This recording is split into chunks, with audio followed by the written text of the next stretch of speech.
तर आज आम्ही चाललो आहोत पागोडा जे बोरिवलीला आहे त्यासाठी आम्ही आता 5 वाजता सकाळी निघालो लोअरकडे स्टेशनला आहोत सध्या. त्यानंतर आम्ही ट्रेन पकडून बोरिवलीला पोचलो. नंतर गोराई बीचकडे जाण्यासाठी आम्ही बस बघत होतो. तर मग बस पकडून मग आम्ही गोराईला पोचलो.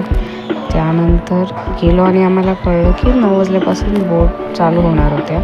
तर मग आम्ही थोडंफार फोटो काढले, तिकडे नजारा बघितला आणि थोडंफार खाऊन गप्पा गोष्टी करून आम्हाला बोट भेटली आणि त्या बोटीने मग आम्ही पागोड्याला पोचलो.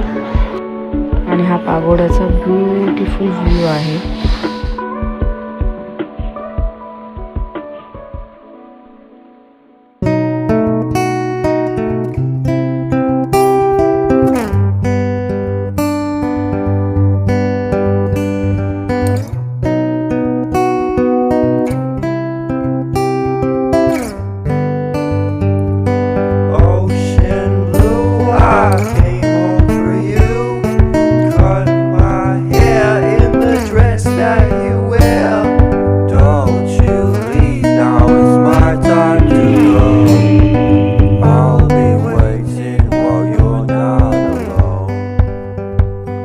तर पागोडात आपलं बघून झालं तर बॅक टू आपण बोरिवली स्टेशनला जाण्यासाठी बोट आता पकडली आणि बॅक टू रिटर्न.